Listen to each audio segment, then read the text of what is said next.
Shalom. మన ప్రభుడు రక్షకుడైన యేసుక్రీస్తు నామంలో మీ అందరికీ కూడా నా యొక్క శుభాలు తెలియజేస్తూ ఉన్నాను. మీరందరూ కూడా బాగున్నారు కదా? దేవునికరంగా ఆశీర్వదికరంగా ఉండాలని దేవుని యొక్క దైవజనుడిగా ప్రతిరోజు మీ కుటుంబాల కొరకు నేను ప్రార్థన చేస్తున్నాను. ప్రార్థన చేయటం నా వంతు, కార్యం పెట్టడం ఆయన వంతు కనుక అలాగే నా కొరకు, నా కుటుంబ కొరకు, పక్షుడి కొరకు మీరందరూ కూడా ప్రార్థన చేస్తూ ఉన్నారని నేను కాలం చూస్తూ ఉన్నాను. అయితే ఇక్కడ కొద్ది నిమిషాలు దేవుని యొక్క లేఖనముల నుండి కొన్ని మాటలు మనము ధ్యానించుకోబోతూ ఉన్నాం. రోమపత్రిక 5వ అధ్యాయము 6వ వచనములో మనము కొన్ని మాటలు మనము నేర్చుకోబోతూ ఉన్నాం. చూడండి ప్రియమైన జనక బిడ్డలారా, ఏమి అనగా మనమిక బలిహీనులమై ఉండగా క్రీస్తు యుక్త కాలమున భక్తిహీనుల కొరకు చనిపోయెను అన్న విషయాన్ని మనము చూస్తూ ఉన్నాం. చూడండి ప్రియమైన జనక బిడ్డలారా, మనము బలహీనులమై ఉండగా ఆయన మన కొరకు ఎంతో చేశాడు.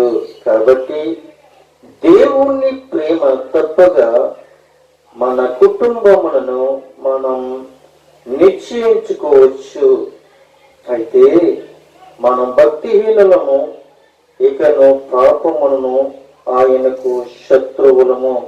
అయితే ప్రియమైన దేవునికి బిడ్డలారా, ఈ రోజును మనం నేర్చుకోవలసింది ఏంటంటే మనము ఏమై ఉన్నాము అనంటే బలహీనులమై ఉన్నాము అని తెలియపరుస్తుంది. ఏమై ఉన్నాము? ఏలయనగా మనం ఇక బలహీనులమై ఉండగా, ప్రతి మనిషి ఏమై ఉన్నాడు అనంటే బలహీనులై ఉన్నాడు. మనిషి బలవంతుడే, కానీ చీకటైన దుష్టుడు అపవాదిగాడు నీలోనికి వచ్చినప్పుడు నువ్వు బలవంతుడివే. దీంట్లో బలవంతుడు అనంటే వాక్యములో బలవంతుడివే, కానీ వాక్యముల నుండి నీవు విడుదల పొందుకున్నప్పుడు, దేవుని యొద్ద నుండి నీవు బయటకు వచ్చినప్పుడు నువ్వేమైపోతూ ఉన్నావు అనంటే బలహీనుడు అయిపోతూ ఉన్నావు. నాకు కండ ఉంది, నాకు బలం ఉంది, నేను రోజు జిమ్కి వెళ్తున్నాను, రోజు వేలు ఖర్చు పెట్టి నేను జిమ్కి వెళ్తూ ఉన్నాను, జిమ్లో కండలు పెంచుకుంటున్నాను, బలం పెంచుకుంటున్నానని నువ్వు గర్వపడుతున్నావేమో. ఈ రోజుని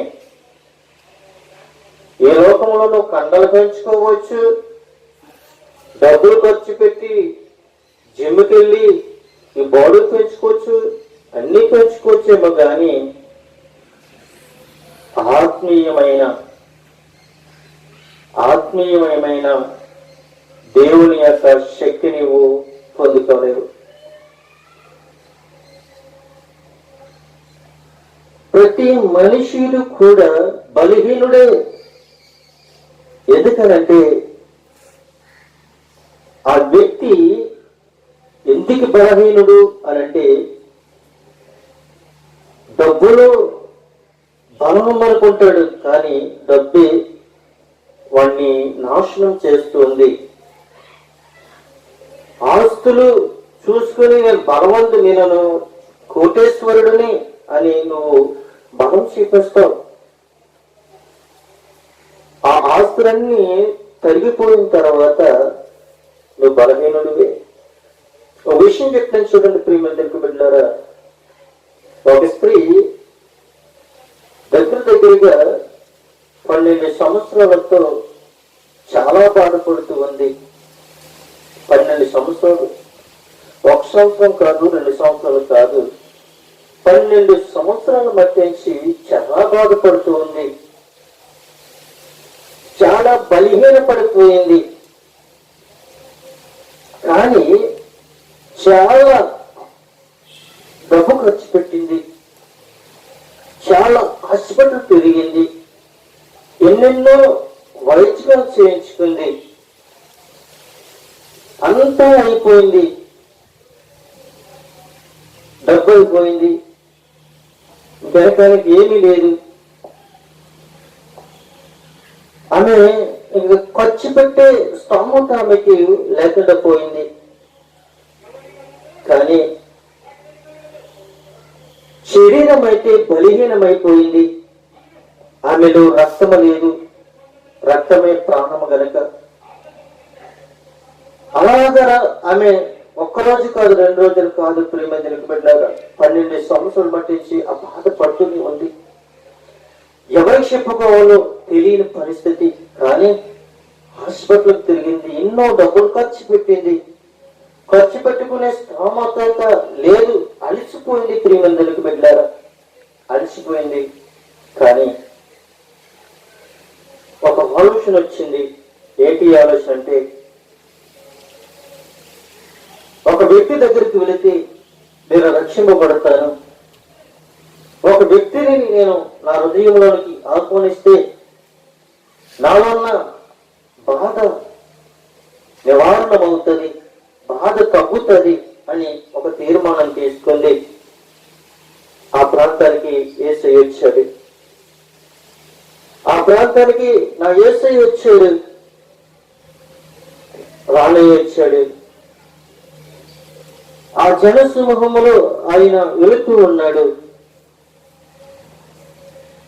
ఆయన ఒకటనుకుంది, యేసయ్యను ముట్టుకోవడం కాదు, ఆయన వస్త్రపు చెంగి ముట్టుకుంటే చాలు అని అనుకుంది. పరుగున ఆమె బాడీ సహకరించకపోయినా, ఆమె శరీరము సహకరించకపోయినా, ఆమె రక్త బాధలతో బాధపడుతూ ఉన్నా, ఆమెకు ఒక నిరీక్షణ ఉంది. నా యేసయ్యను ముట్టుకుంటే, ఆ యేసయ్య చెంగని ముట్టుకుంటే చాలు, నాలో ఉన్న బాధ తగ్గిపోద్ది, నాలో ఉన్న వేదన పోద్ది, నాలో ఉన్న నిరీక్షణ అంతా కూడా దేవుడు నాకు గొప్ప కార్యములు చేస్తాడని ఆమె నిరీక్షించింది. యేసయ్య ఆ మార్గానికి వచ్చారు. ఆ జన సమూహంలో ఆమెకు ఒక ఆలోచన కలిగింది. నా యేసయ్య వస్త్రపు చెంగి ముట్టుకుంటే చాలు అని అనుకుంది. వెంటనే నా యేసయ్య వస్త్రపు చెంగి ముట్టుకుంది. ఆమె రక్తదారులన్నీ కూడా కొట్టడిపోయి ప్రియమందులకు బిడ్డరా. ఆమె ఎప్పుడైతే ఆమెలో ఉన్న ఆ బాధ నివారణ ఎప్పుడైతే తగ్గిపోయిందో, ఎప్పుడైతే ఆమె విశ్వసించిన నమ్మకము ఎప్పుడైతే తగ్గిపోయిందో, ఆమె చాలా సంతోషించింది. యేసయ్య అంటున్నాడు, ఎవరైనా వస్త్రపు చెంగు ముట్టుకున్నారు అని అడిగినప్పుడు ధైర్యముగా నిలబడ్డది. ధైర్యంగా నిలబడి, అయ్యా నేనే అని చెప్పినప్పుడు, అమ్మా ఆయన అంటూ ఉన్నాడు, ఎన్నడిని అనేకమైన వైద్యాలు నువ్వు చేయించుకున్నప్పుడు కూడా యేసయ్య వస్త్రపు చెంగు ముట్టుకుంటే తగ్గుతుందని నీలో విశ్వాసం కలిగింది. యేసయ్య వస్త్రపు చెంగు ముట్టుకుంటే స్వస్థత కలుగుతుంది అని ఆమె నిరీక్షణ కలిగి ఉంది. యేసయ్యను ముట్టుకోలేదు, కానీ ఆయన వస్త్రపు చెంగు ముట్టుకుంది. వెంటనే ఆమెలో ఉన్న రోగము నివారణమయ్యింది. ఒకప్పుడు అనేకమైన హాస్పిటల్ తిరిగింది, అనేకమైన వైద్యాలు చేయించుకుంది. కానీ ఆమెకు ఎక్కడ కూడా సరైన వైద్యము ఆమెని స్వస్థపరచలేదు. కానీ యేసయ్య వస్త్రపు చెంగు ముట్టుకున్న వెంటనే ఆమెకు స్వస్థత జరిగింది. ప్రియమైన దేవుని బిడ్డలారా, నువ్వు బలవంతుడివే, కానీ నీ శరీరములో ఎన్ని రోగాలు ఉన్నాయో, ఎన్ని గాయాలున్నాయో, ఎన్ని ఆవేదనలు ఉన్నాయో, ఎన్ని బలహీనతలు ఉన్నాయో నీకు అర్థం కావటం లేదు. నీళ్ళ బలిత కొరకు చెప్పుకుంటే అందరూ ధ్యానం చేస్తారేమని నువ్వు బాధపడుతున్నావేమో రోజునే. కానీ నువ్వెవ్వరికి చెప్పుకోవలసిన అవసరం లేదు, నీ బంధువులకు చెప్పవలసిన అవసరం లేదు, నీ స్నేహితులకు చెప్పవలసిన అవసరం లేదు, ఎవరికి చెప్పవలసిన అవసరం లేదు. నిజమైన స్నేహితుడు నా ప్రభువైన యేసు క్రీస్తు, నిజమైన రక్షకుడు నా ప్రభువైన యేసు. నా ప్రభువు ప్రభువులకు ప్రభువు, రాజులకు రాజు అయి ఉన్నాడు. ఆయన పరమ వైద్యుడై ఉన్నాడు, ఆయన పరమ డాక్టర్ అయి ఉన్నాడు. నిన్ను నన్ను ఒక మానవుడిగా తయారు చేసిన యేసుక్రీస్తుకు తెలియదా? నిన్ను నన్ను కూడా సృష్టించిన సృష్టికర్తకి తెలియదా? నీకు ఎన్ని గాయాలున్నాయో, నీకు ఎన్ని బాధలున్నాయో, ఎన్ని ఇబ్బందులు ఉన్నాయో, ఎన్ని ఎరుకులున్నాయో ఆయనకి తెలియదా? యేసయ్యకు వస్తే నాకు రక్షణ ఉన్నదని తెలుసుండి కూడా నువ్వు లోకంలోనికి పరుగులు తీస్తూ ఉన్నావే, సమాజంలోనికి పరుగులు తీస్తూ ఉన్నావే, లోకంలోనికి పరుగులు తీస్తూ ఉన్నావే, హాస్పిటల్కి పరుగులు తీస్తూ ఉన్నావే. హాస్పిటల్లో చీటీ తీసుకుని ఆ చీటీ వచ్చేంత వరకు కూడా ఆ కుర్చీలో కూర్చుంటున్నావే. ఆ డాక్టర్ గారు ఆ నర్సును పంపించి పలానా వ్యక్తికి ఈ సీట్ వచ్చిందని పిలిచేంత వరకు కూడా హాస్పిటల్లో కూర్చుంటున్నావే. 1 గంట దేవుని యొక్క మందిరంలో కూర్చోలేకపోతున్నాడు. హాస్పిటల్లో రోజులు కూర్చుంటానికి ఇష్టపడుతున్నవే కానీ, హాస్పిటల్లో డబ్బులు పోయడానికే ఇష్టపడుతున్నవే కానీ, డాక్టర్ గారు రాసిచ్చిన మందులు మింగటానికి ఇష్టపడుతున్నవే కానీ, నా పరమ వైద్యుడి దగ్గరికి వెళితే స్వస్థత కలుగుతుంది, నా పరమ వైద్యుడి దగ్గరికి వెళితే ఆరోగ్యం కలుగుతుంది, నా దేవాది దేవుని యొద్దకు నేను వస్తే ఏ సమస్య ఉండదు, ఏ బాధ ఉండదు అని ఒక నిరీక్షణ నీలో లేకుండా పోతూ ఉంది. ప్రియమైన బిడ్డలారా, విశ్వసించి దేవుని యొద్దకు వస్తే నువ్వు స్వస్థత పొందుకుంటావు కానీ నిరీక్షణ లేకుండా ఇవేమీ కూడా స్వస్థత పొందుకోలేవని ప్రభు సెలవిస్తున్నాడు. నిజమే, ప్రతి మనుషుడు కూడా ఏమై ఉన్నాడు అంటే బలహీనుడే, కానీ క్రీస్తులో బలవంతుడు. ఈ లోకంలోనూ ఎంత బలంగా ఉన్నప్పటికీ కూడా ఏదో ఒకరు నీవు బలహీనుడు అయిపోతావు.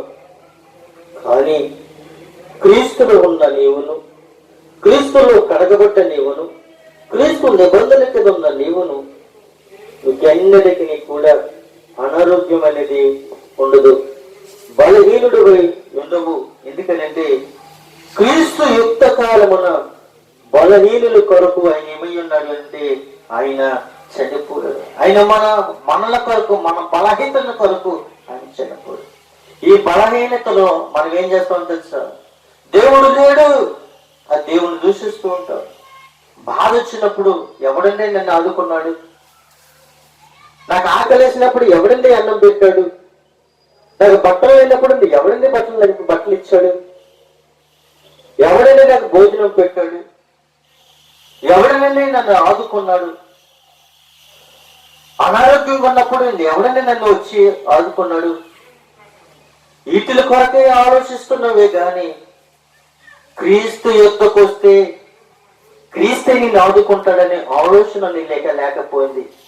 ఎవరన్నా వచ్చి ఆదుకుంటారులే, ఎవరన్నా వచ్చి భోజనం పెడతారులే, ఎవరన్నా వచ్చి టిఫిన్ ఇస్తారులే, ఎవరన్నా వచ్చి టీ ఇస్తారులే, ఎవరన్నా వచ్చి నన్ను పోషిస్తారులేని ఏళ్ళ కొరకు నువ్వు ఆశపడి చూస్తున్నవే గాని క్రీస్తు కిందకు వస్తే క్రీస్తే నన్ను పోషిస్తాడని, క్రీస్తే నన్ను రక్షిస్తాడని, క్రీస్తే నాకు మంచి ఆరోగ్యం ఇస్తాడని, క్రీస్తే నాకు దేవుని యొక్క రాజ్యంలో తన కుమారుడిగా స్వీకరిస్తాడని ఆలోచన లేకుండా పోతుంది. చెబితేనేమో ఎటకారం, చెప్పకపోతేనేమో చెప్పలేదు అనే మాట. చెబితేనేమో ఎటకారం, చెప్తే ఎటకారం, చెప్పకపోతే ఎవరండిగా చెప్పారు, చెప్తే నేను మార్చుకుందాను కదా అని అంటారు. చెప్పినా చెప్పకపోయినా నేరం నేరం నేరంగానే మోగుతూ ఉన్నారు ఈ రాష్ట్రంలో. క్రీస్తు కొరకు మనం ప్రకటిస్తే ఎందుకని క్రీస్తు కొరకు నువ్వు ప్రకటిస్తున్నావు అని చెప్తూ ఉన్నారు. క్రీస్తు కొరకు ప్రకటించకపోతే ఎవరన్నా చెప్తే బాగుండేమో అని అనుకుంటున్నాం. చెప్తేనేమో ఎందుకు చెప్తున్నావు, నీకు ఏ అధికారం ఉందని చెప్తూ ఉన్నావు అని నిలదీస్తూ ఉన్నారు. క్రీస్తు కిందకి రండియా, క్రీస్తు బలిపీఠం దగ్గరికి రండియా, క్రీస్తు రాజ్యంలోకి రండియా, క్రీస్తును ప్రేమించండి, క్రీస్తును నా సొంత రక్షకుడిగా అంగీకరించండి, మీలో ఉన్న బాధలు పోతాయి, మీలో ఉన్న బలహీనలు పోతాయి అని చెప్తూ ఉంటే మా బాధ ఏదో మేము భరిస్తాం, మా వేదన ఏదో మేము భరిస్తాం, మా వెనకాల బోల్డ్ ఆస్తుంది, నా కొడుకు బోల్డ్ డబ్బు సంపాదిస్తున్నాడు, నా కూతురు బోల్డ్ డబ్బు సంపాదిస్తుంది, ఆ డబ్బుతో నేను ఎన్నో రోజుగాలు చేయించుకుంటాను నువ్వు గొప్పలు చెప్పుకుంటున్నావేమో, అది వ్యర్థం. ప్రియమైన దేవునికి బిడ్డలారా, ప్రతి మనిషి ఏమై ఉన్నాడు అంటే భక్తిహీనుడు. భక్తిహీనుడు అంటే ప్రియమైన దేవునికి బిడ్డలారా, వాడులో భక్తి లేదు. అది భక్తిహీనుడు అవడానికి కారణం ఏమిటి అంటే వాడుల్లో భక్తి లేదు. స్త్రీ పురుషుల్లో ఏం లేదంటే భక్తి లేదు. భక్తి లేదు కాబట్టి భక్తిహీనుడైపోయాడు. వాడిలో భక్తి లేదు కాబట్టి వాడు ఏమయ్యాడు అంటే భక్తిహీనుడైపోయాడు. భక్తి నిన్ను బ్రతికిస్తుంది. భక్తిహీనుడు అయితే లోకంలో నువ్వేమవుతావు అంటే భక్తిహీనుడుగానే మిగిలిపోతావు. ఎవరు నిన్ను పట్టించుకో, ఎవరు నిన్ను ఆదరించరు, ఎవరు నిన్ను ప్రేమించరు, ఎవరు నిన్ను గౌరవించరు. భక్తిహీనుడు అయితే ఎవరు నిన్ను పట్టించుకోవాలి. ప్రేమ పడ్డారు. భక్తిలోను ఉంటే, భక్తిలోను నడిస్తే, భక్తిలోను జీవిస్తే దేవుడే నిన్ను ఆదరిస్తాడు. దేవుడే ఆయన నీకు నీడగా ఉంటాడు. దేవుడు నిన్ను ప్రేమిస్తాడు. నిన్ను ఆదరించే దేవుడు నీకు ఏమై ఉన్నాడంటే ఆయన నీకు భక్తి అయి ఉన్నాడు, నీకు దేవుడు ఉన్నాడు. ప్రియమందరికి బిడ్డలారా, మరి ఒక మాట మనం చూసినట్లయితే ఇంకొక విషయం దేవుడు మనతో మాట్లాడుతూ ఉన్నాడు. చూడండి, ప్రతి మనిషి ఏమై ఉన్నాడంటే పాపి అని గ్రంథం చెప్తూ ఉన్నది. పాపి అని గ్రంథం చెప్తూ ఉన్నది. ప్రతి మనుషుడు కూడా ఏమై ఉన్నాడంటే పాపి అని గ్రంథం చెప్తూ ఉన్నది. రోమాపత్రిక 5వ అధ్యాయము 8వ వచనం చూడండి. అయితే దేవుడు మన ఎడల తన ప్రేమను వెల్లడిపరుచుతూ ఉన్నాడు.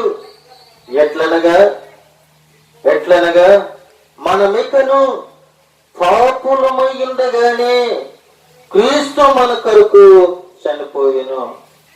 ప్రతి మనిషి కూడా ఏమై ఉన్నాడంటే పాపి అయి ఉన్నాడు.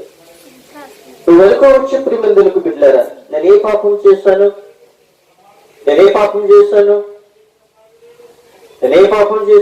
అని నువ్వు నిలదీయచ్చేమో, అడగచ్చేమో. ఉదయం లెగిసినటి కాడి నుండి సాయంకాలము సూర్యోదయమయ్యేంత వరకు కూడా ప్రతి స్త్రీ పురుషులు, చిన్నోళ్ళు అవ్వచ్చు, పెద్దోళ్ళు అవ్వచ్చు, ముసలోళ్ళు అవ్వచ్చు, అందరూ కూడా ఏమై ఉన్నారంటే పాపం చేసే ఉన్నారు. మీరు అనుకోవచ్చు పాపం అంటే శరీరమైన పాపం కాదండి. మీరు అనుకుంటున్నారేమో నేను శరీరమైన పాపం చేశానా అని అనుకోవచ్చేమో. శరీరమైన పాపం కాదండి ఇక్కడ అనుకున్నది. పాపం అంటే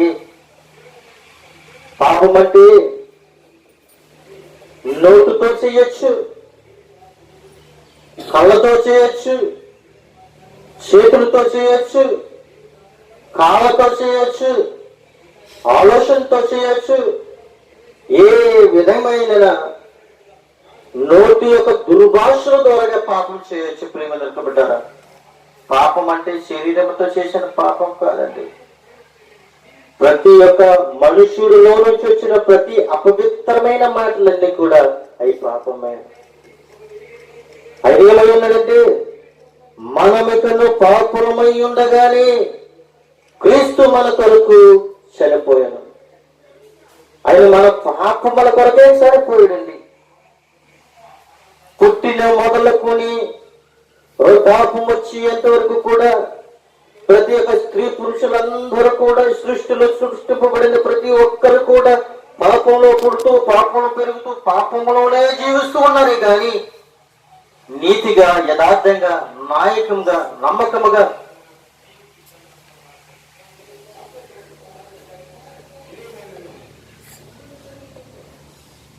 ఆయన మనుషులందరూ కూడా ఏమై ఉన్నారు అంటే పాపం చేసిన వారమై ఉన్నాం. పాపముల కొరకే క్రీస్తు మన కొరకు చనిపోయాడు. ప్రియములకు బిడ్డలారా, మన పాపముల కొరకు, మన శరీరమైన పాపముల కొరకు, మన చూపులనే పాపము కొరకు, మన ఆలోచనమనే పాపముల కొరకు మనం ఏమైనా తెలుసా?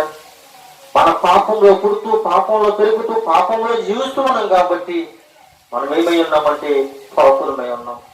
మన పాపములను పరిహరించడానికి, పాపం అనే పత్రాన్ని శిలువ మీద నాటడానికి, శిలువలో ఆ పాపాన్ని కడగడానికి క్రీస్తు తన రక్తాన్ని దారబోసాడు.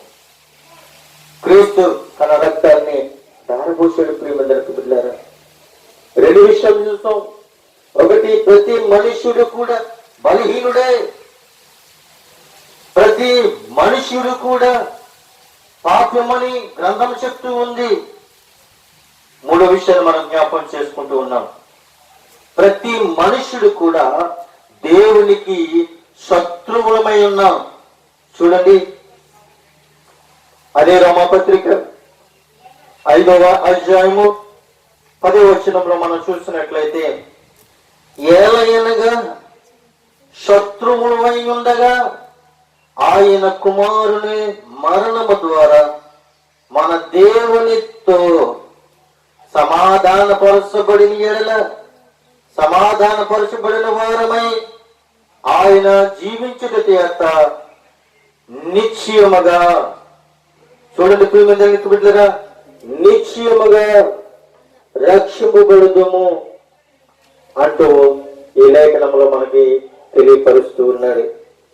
అంటే ప్రతి మనుషుడు కూడా ఏమై ఉన్నాడు అని అంటే, దేవునికి మనం ఏమై ఉన్నామంటే శత్రువులమై ఉన్నాం. ఈ శత్రువు ఎవరు అనంటే, ఈ శత్రువు, అపవాదనే శత్రువు ప్రతి మనుష్యుడిలోనూ కూడా ఆవరింపబడి వారి మీద వేలబడి చేసి వాళ్ళని దేవునికి మనుషులకి ఏం చేసిందంటే వైరుమ కలగజేసి మనుషులందరినీ కూడా దేవునికి ఏం చేసిందంటే శత్రువులుగా చేసింది.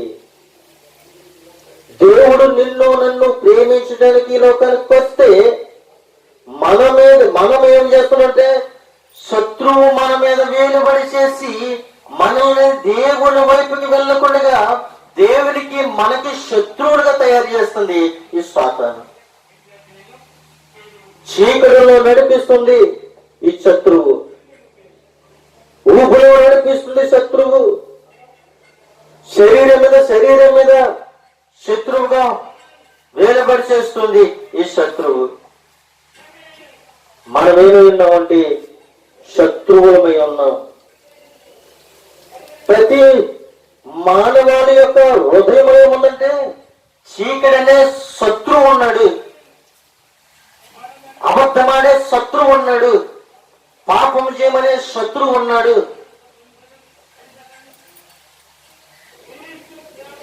వాడి శరీరం పోడు చేసుకునే శత్రువు ఉన్నాడు, వాడి నరకానికి తీసుకుని వెళ్ళిపోవడానికి ఒక శత్రువు ఉన్నాడు. ఈ శత్రువు దేవునికి మనకి ఏం చేస్తుందంటే శత్రుత్వం పెంచుతుంది. ప్రియమైన బిడ్డలారా, దేవుడు మనల్ని ప్రేమించడానికి ఎన్నో ప్రయత్నాలు చేస్తుంటే ఈ సాతాను గారి శత్రువు ఏం చేస్తున్నాడంటే దేవుని మీదకి మనకి వైరాన్ని కలగజేస్తూ ఉన్నాడు. ఈ సాతాను గారు ఏం చేస్తూ ఉన్నాడు? ఈ సాతాను గారి శత్రువు ఏం చేస్తున్నాడు తెలుసా? దేవుని ఎందుకు నువ్వు వెనక్కు, ఎందుకు తెలుసా? నువ్వేం చేస్తావు? అబద్ధం ఆడుతున్నావు కదా, నువ్వు అబద్ధం ఆడుతున్నావు, దేవుడికి నీకు ఇష్టం లేదు, ఎలకు ఎలకు ఎలకు అని ఈ సాతాను గడు ఏం చేస్తూ ఉన్నాడంటే సాతాను గడు ఏం చేస్తున్నాడంటే, నువ్వు అబద్ధం ఆడుతున్నావు కదా, నువ్వు వెళ్ళకు, దేవుడికి ఇష్టం లేదని వీడేం చేస్తున్నాడంటే దేవుడికి మనకి శత్రువుగా ఏర్పాటు చేస్తున్నాడు. నువ్వు దొంగతనం చేస్తున్నావు కదా, నువ్వు చేసింది అక్కడ ఈ శత్రువు ఏం చేస్తున్నాడంటే చూపిస్తున్నాడు నీకు, నువ్వు దొంగతనం చేస్తున్నావు కదా, ఈ దొంగతనాన్ని దేవుడికి క్షమించుడు, దేవుని యొద్దకి నువ్వు వెళ్ళకు దేవుడికి క్షమించుడు అని చెప్తూ నేనేం చేస్తున్నాడు తెలుసా, దేవునికి ఆ వ్యక్తికి ఏం చేస్తున్నాడు తెలుసా, శత్రువును లేపుతూ ఉన్నాడు. యేసుక్రీస్తేమో ప్రేమించడానికి ఇష్టపడితే సాతాను గాడు ఏం చేస్తున్నాడంటే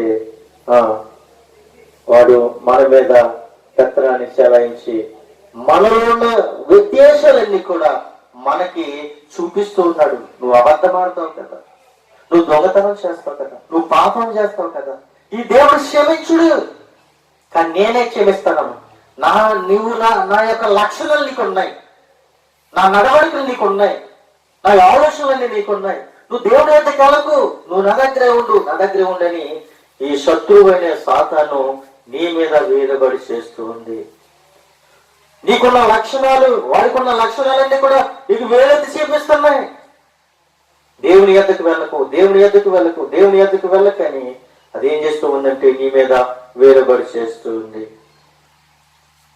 ప్రతి మనిషి కూడా ఏమై ఉన్నాడు అంటే దేవునికి శత్రువు అయినాడు, కానీ దేవుడు నిన్ను శత్రువుగా చూడటం లేదు.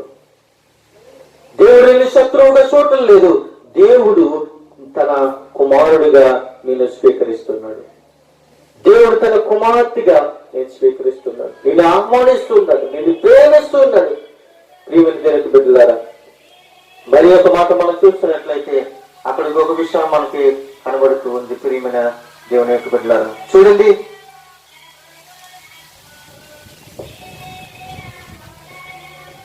మరి ఒక మాట మనం చూసినట్లయితే మనుషులందరూ పాపము చేస్తున్నందున మరణము అందరికీ ప్రాప్తించను. చూడండి, రోమపత్రిక 5వ అధ్యాయము 13వ వచనంలో చూసినట్లయితే అక్కడ ఆ మాట మనకి కనబడుతుంది. ఏలయనగా ధర్మశాస్త్రము వచ్చినది కనుక పాపము లోకములో ఉండును, గాని ధర్మశాస్త్రము లేనప్పుడు పాపము ఆరోపించదు. చూడండి ప్రియమైన దీనికి బదులుగా పాపం ఎక్కడుంది అని అంటే లోకములో ఉంది. పాపము లోకములో ఉంది, దేశంలో ఉంది, ప్రతి ఒక్క మండలంలో ఉంది, ప్రతి ఒక్క గ్రామంలో ఉంది, ప్రతి ఒక్క జిల్లాలో ఉంది, ప్రతి ఒక్క దేశంలో ఉంది. ఈ సృష్టిలోనే పాపం ఉంది. ప్రియమైన దీనికి బిడ్డారా, మనం పాపంలో పుట్టి పాపంలోనే జీవిస్తూ ఉన్నాము, కానీ దేవుని యొక్క రాజ్యానికి, దేవుణ్ణి విశ్వసించడానికి మనము ఇష్టపడలేకపోతున్నాము. అయితే ప్రియమైన దీనికి బిడ్డలారా, చూడండి, పాపము ఎక్కడుంది అని అంటే లోకంలోనుంది. ఆదాము మొదలుకొని మోసే వరకు కూడా, ప్రియమైన దీనికి బిడ్డలారా, ఆదాము మొదలుకొని మోసే వరకు కూడా ఈ పాపము వేలుకునే ఉంది. ఈ లోకంలో పాపం ఉన్నంత కాలము కూడా నువ్వు దేవుని కుమారుడిగా, దేవుని కుమార్తెగా స్వీకరింపబడలేవు. ఈ పాపమనే లోకం నుండి, పాపమనే ప్రాంతం నుండి, పాపమనే ఊహు నుండి ఎప్పుడైతే నువ్వు ఆ ఊహు నుండి బయటికి లేపబడతావు, అప్పుడు నువ్వు దేవుని యొక్క కుమారుడిగా, కుమార్తెగా అంగీకరింపబడతావు. ప్రియమైన దేవునికి బిడ్డలారా, పాపము లోకంలో ఉంది. ఈ లోకంలో మనం జీవిస్తూ ఉన్నాం. ఈ పాపం మన మీద వేలబడి చేస్తూ ఉంది. నువ్వు పాపం చేయమని నేను వేలబడి చేస్తూ ఉంది. నువ్వు పాపం చేయకూడదని దేవుడు చెప్తూ ఉంటుంటే ఈ పాపం అనే చేయమని శాతాను గడి నిన్ను ఏదో ఒక విధంగా నిన్ను పాపం అనే ఊపులోనికి లాక్కుని వెళ్ళిపోతున్నారు. ఈ రోజుని చాలా మంది కూడా క్రైస్తవులుగా ఉంటున్నారు, కానీ క్రైస్తవత్వంలో మేము ఉన్నాము అని అనుకుంటున్నారు, కానీ ఏదో ఒక సందర్భం చెప్పున ఆ సాతానుగాడు వాళ్ళందరినీ కూడా వాడి వైపుకి లాక్కుని వెళ్ళిపోవాలని ఎన్నో ప్రయత్నాలు చేస్తూ ఉన్నాడు. ఆన్లైన్ ద్వారా నిన్ను లాక్కుంటున్నాడు, ఫేస్బుక్ ద్వారా నిన్ను లాక్కుంటున్నాడు, గూగుల్ ద్వారా నిన్ను లాక్కుంటున్నాడు.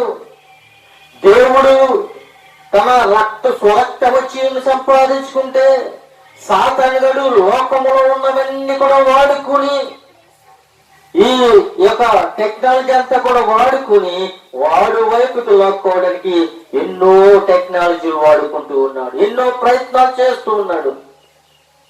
పాపమంతా కూడా దేవుని యొక్క రాజ్యంలోనికి వెళ్లకుండా నిన్ను పాపం వైపుకి ఆకర్షించడానికి వాడు ఏం చేస్తున్నాడంటే నీ చేతిలో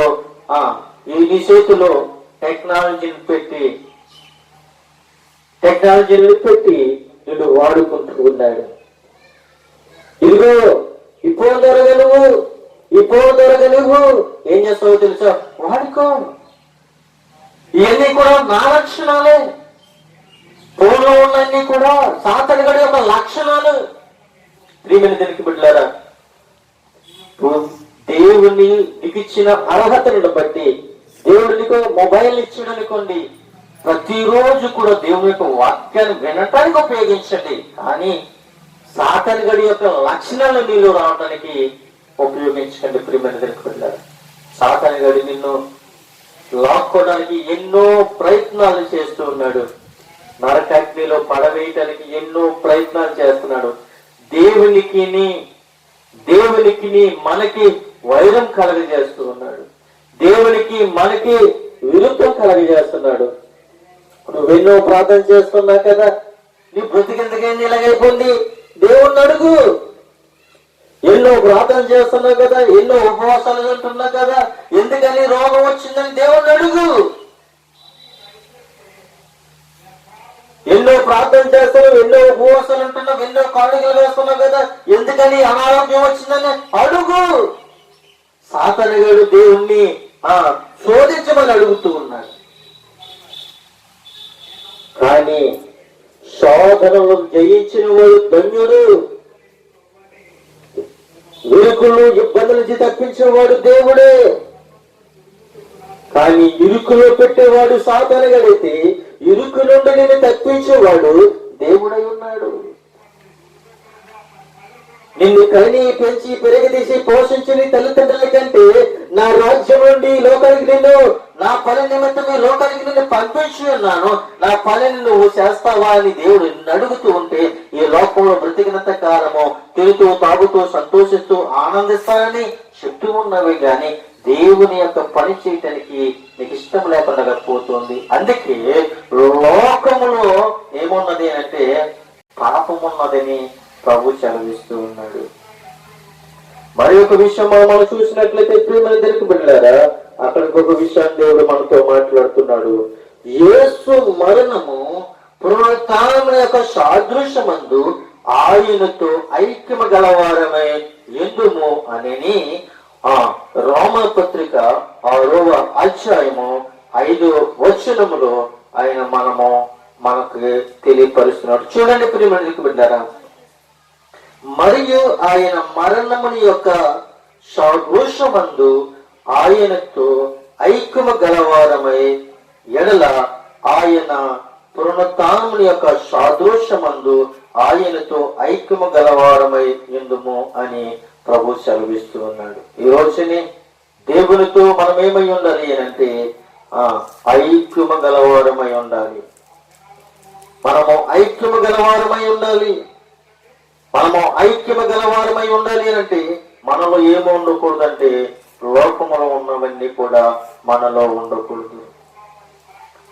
లోకములో ఉన్నవి జారత్వము, అసూయ, కుతర్కము, పాపము, ఇవన్నీ కూడా మనలో ఉండకూడదు అని ప్రభు సెలవిస్తున్నాడు. మన శరీరం నిండా విషమును నింపుకొని, మన శరీరం నిండా పాపమును నింపుకొని, మన శరీరం నిండా దుర్భాషలు నింపుకొని అని మన దేవుని యొక్క సన్నిధిలో కూర్చుంటే దేవుడు మనల్ని క్షమించడు.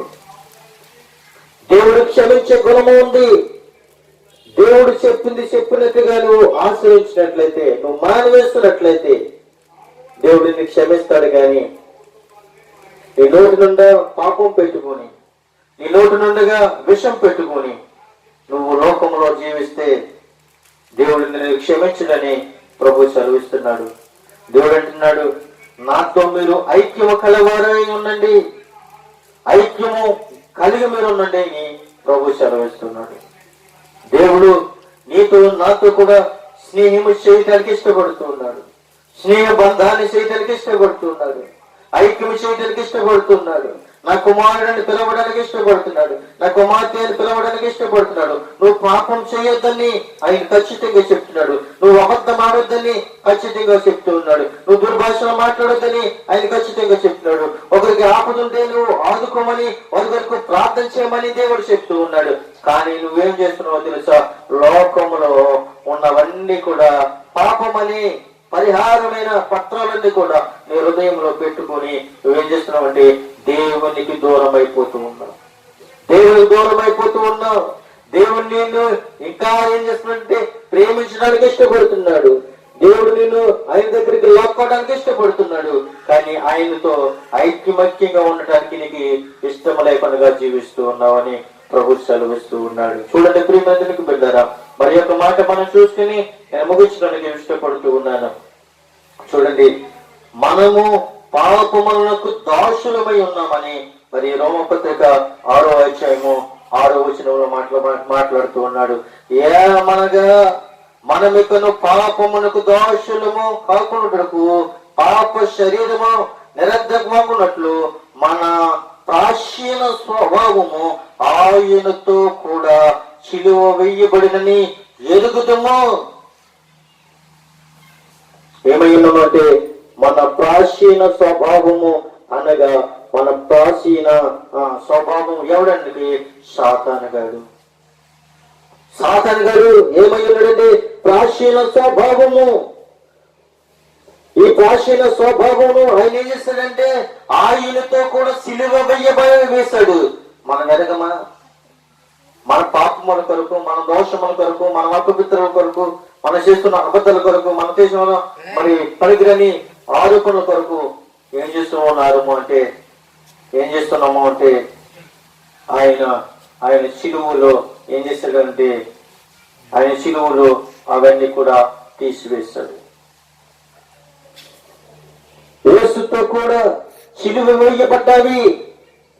ఎప్పుడైతే యేసుక్రీస్తును నా సొంత రక్షకుడిని అంగీకరించి, యేసుక్రీస్తు నా పాపముల కొరకు చనిపోయాడని అంగీకరించి, యేసుక్రీస్తు నా తలంపుల కొరకు ఆయన ముళ్ళు కిరీటం పెట్టుకున్నాడని, చేతులతో చేసిన పాపముల కొరకు ఆయన చేతుల్లో మేకులు నాటబడ్డాయని, గర్భం చేసిన పాపముల కొరకు ఆయన గర్భంలో బల్లెమ్మ పోటు పొడవబడ్డదని, కాళ్ళతో చేసిన పాపములతో ఆయనకి కాళ్ళకి మేకులు దిగబడ్డవని, ఆయనగా సిలువలో మరణించిన రక్తము చేత, ఆయన మరణము చేత మనం ఏం చేశాడంటే మన మీద ఉన్న పాపాన్నంతా కూడా ఏం చేశాడంటే ఆయన రక్తంతో పరిహారం చేశాడు. మన మీద వేలబడి చేస్తున్న పాపం అంతా కూడా శిలువలో కారుతున్న రక్తంతో కడిగి మనల్ని పవిత్రంగా చేసి ఆయన కుమార్తెలుగా మనల్ని స్వీకరించాడు. కానీ పాపం ఏం చేస్తున్నాం తెలుసా? బాప్తిసం తీసుకుంటున్నాం కానీ పాపం చేస్తున్నాం, బాప్తిసం తీసుకుంటున్నాం అబద్ధాలు ఆడుతున్నాం, బాప్తిసం తీసుకుంటున్నాం లోకంలో తిరుగుతున్నాం, బాప్తిసం తీసుకుంటున్నాం అనేకమైన దుర్భాషలు మాట్లాడుతున్నాం, బాప్తిసం తీసుకుంటున్నాం అంతే తప్ప గాని ఈ లోకంలో ఒక అడ్డుగాను పెట్టుకుంటున్నావు. బాప్తిసం అనేది అడ్డుగా పెట్టుకుని లోకంలో తిరుగుతున్నావు. దేవుని కుమారుడు అని చెప్పుకుని, దేవుని కుమార్తె అని చెప్పుకొని నువ్వు లోకంలో తిరుగుతున్నావు. దేవుడు అంటూ ఉన్నాడు, నువ్వు నన్ను అడ్డుగా పెట్టుకొని నువ్వు లోకంలో తిరుగుతున్నావా? నన్ను అడ్డుగా పెట్టుకుని లోకంలో బ్రతుకుతూ ఉన్నావా? ఆ రాజ్యంలో నువ్వు ఉండలేవు. ఎందుకంటే ఏదో ఒక దినాన్ని ఈ భూమిని విడిచిపెట్టి దేవుని యొక్క రాజ్యంలోనికి వెళ్ళాలి. కాబట్టి ఈ రాజ్యాన్ని విడిచిపెట్టి మరి ఒక రాజ్యం ఉంది. ఆ రాజ్యములో ఈ లోకంలో మన శరీరానికి మరణం ఉందేమో గాని ఆత్మకు మరణము లేదు. ఎందుకంటే యుగ యుగములను సజీవులుగా మరి ఆ యొక్క ఆత్మ ఉంది. దేవుని యొక్క రాజ్యంలో ఉన్నట్లయితే నువ్వు సజీవుడిగా ఉంటావు. నువ్వు లేకపోతే తీర్పు దినాన నువ్వేం చేస్తావు? తీర్పు తీర్చబడిన తర్వాత నువ్వు నరకములోకి వెళ్ళబడతావు. నరకములోకి వెళ్ళబడిన తర్వాత నీకు అక్కడ మరి శరీరం ఉండదు, ఆత్మ ఉంటది. ఎప్పుడు కూడా ఆ అగ్నిలో మరి కాలుతూనే ఉంటది. ఎక్కడైతే ఏదో తాగాము, దొల్లాము, తిరిగాము, లేచాము, ఆనందించాము, సంతోషించామని అనుకుంటావు. కానీ చనిపోయిన తర్వాత, తీర్పు దినములోకి వెళ్ళిన తర్వాత, నరకములోనికి వెళ్ళిన తర్వాత, ఆ నరకములో నిత్య జీవము నీ ఆత్మ కాలుతూనే ఉంటది. అక్కడ సంతోషం ఉండదు, ఆనందం ఉండదు, ఎప్పుడు కూడా ఏడుతూనే ఉంటావు. కానీ దేవుని యొక్క రాజ్యంలో ఉన్నావు అనంటే, దేవుని కుమారుడిగా నువ్వు స్వీకరింపబడి ఉన్నావంటే, యుగ యుగములు కూడా దేవుని యొక్క దేవదూతల వల్లే నువ్వు వెలిగింపబడతావని ప్రభు సెలవిస్తూ ఉన్నాడు. ప్రియమైనది బిడ్డలారా, ఇక్కడ మనము 6 విషయాలు మనం నేర్చుకున్నాం. ఒకటి, భక్తిహీనుడు. రెండోది, పాపుల కొరకు క్రీస్తు చనిపోయెను. మూడవదిగా మనం చూసినట్లయితే క్రీస్తు యొక్క మరణము ద్వారాగా మనం ఏమై ఉన్నామంటే సమాధానపరచబడి ఉన్నాం. నాలుగోదిగా చూసినట్లయితే పాపము లోకములో ఉన్నది, అనగా ఆదాము మొదలుకొని మోషే వరకు కూడా వేలుబడి చేస్తున్నట్లుగా మనం చూస్తూ ఉన్నాం. మరి ఐదవదిగా మనం చూసినట్లయితే ఇక్కడ ప్రాచీన స్వభావము, అనగా పాపం అనే స్వభావము మరి యేసుతో కూడా శిలువ వేయబడి ఉన్నదని ఐదవదిగా మనం చూసాం. మరి ఆరోదిగా మనం చూసినట్లయితే దేవుడు అంటున్నాడు, యేసు క్రీస్తుతో ఐక్యము గలవారమై ఉండాలని ఇక్కడ దేవుడి యొక్క లేఖనాల ద్వారాగా మనం చూస్తాం. ప్రియమైన 6 విషయాలు మనం రోజు నేర్చుకున్నాం. ఈ 6 విషయాలు కూడా మన హృదయంలో భద్రపరుచుకుని మన ప్రభుని అంగీకరించి దేవునితో మనము ఐక్యము గలవారమై ఉండాలని కోరుకుంటూ నా మాటలు ముగిస్తూ ఉన్నాను. కొద్ది మాటలు దేవుడు దీవించి ఆశీర్వదించిన గాక. కలలు వంచండి, ప్రార్థన చేసుకుందాం. సర్వాసులకు కారణభూతుడైన పరలోకపు తండ్రి, నీ ఘనమైన నామానికి లేఖన ఆస్తుతులు స్తోత్రాలు చెల్లిస్తున్నాం. ఇదిగో నా తండ్రి, మధ్య అహకాల సమయంలో ప్రభావ, ఇదిగో కొంతమందిగా నా తండ్రి నీ సన్నిధిలో మేము కూర్చొనున్నాం. 6 విషయాలు మేము నేర్చుకున్నాం ప్రభా. ఆ 6 విషయాలు మా జీవితంలో తండ్రి ప్రలింపు చేసి ప్రభా, నా తండ్రి పాపము నుండి విడుదల చేసి, పాపమనే పత్రముల నుండి ప్రభా ఈ శిలువలో నా తండ్రి ప్రభా ఆ మీదల్ని తిట్టుకొట్టి మమ్మల్ని పవిత్రంగా చేసినందుకు నీకు వందనాలు. ఇదిగో నా తండ్రి, గ్రంథము చదువుతున్న మాకు అందరికీ జ్ఞానములు ఇచ్చినందుకు నీకు వందనాలు. చదువుతున్న బిడ్డలకు మనకి జ్ఞానం ఇచ్చినందుకు నీకు వందనాలు. బిడ్డలకు నా తండ్రి జ్ఞానం ఇచ్చినందుకు నీకు వందనాలు. పాపం అనే ఊపులకు పడిపోకూడదు తండ్రి, వెలుగులు నడిపించండి, సహాయం చేయండి. ఇదిగో నా తండ్రి, వచ్చిన బిడ్డలందరినీ కూడా మీరు దీవించండి. ఒడ్డుగొండలతో వచ్చారు ప్రభా, నిన్ను గొడ్డలతో చెప్పండి. ఏదో ఒక రోజున ఏదో ఒక సమయంలో ప్రభా మీరు మొట్టండి, మీరు తాకండి. పాపం అని ఊపులకు వెలిగిపోకుండా తండ్రి, అగ్నిగుండములకు వెళ్ళిపోకుండా తండ్రి, నీ రాజ్యంలో ఉండే కృప దయచండి. నీ బలిపీఠం కింద ఉండే కృప మాకు దయచండి. నీ బలిపీఠం దగ్గర ఉండే కృప తెచ్చండి. నీ రాజ్య సువార్తను ప్రకటించే కృప మాకు అనుగ్రహించండి. సహాయం చేసి మీరు మహిమ పొందుకుంటానని మీరు మొదటి స్వామి నడిపించండి. ఈ మాటలు ప్రభా తండ్రి, నీ గ్రంథంలో ఉన్న ప్రతి మాట కూడా ప్రభా ఏ సాతానుడు వెతుకుపోకుండా కాపుదల ఉంచి సహాయం చేసి మీరు మహిమ పొందుకుంటారని మీరు మొదటి స్వామి నడిపించండి. నీ సన్నిధి మాకు తోడుగా ఉంచండి. యేసులకు దీవించిన ఆశ్రయించి మీరే మహిమగంత పొందుకుంటారని యేసుక్రీస్తు నామంలో అడిగి వేడి ప్రార్థించుకుంటున్నాం పరమ తండ్రి. ఆమె ఆశీర్వాద ప్రార్థన. తండ్రి దేవుడి నీ కుమారుడు కృప, పరిశుద్ధాత్మ సహవాసము ఇప్పుడు ఎల్లప్పుడూ పరలోక పరిశుద్ధులకును కుడి వచ్చిన బిడ్డలకును రానని బిడ్డలకును సదాకాలముతోడైనగాక. ఆమె రక్తమే జయం, శిలువ రక్తమే జయం, ప్రవేశం చంపుడు విజయకరగాక.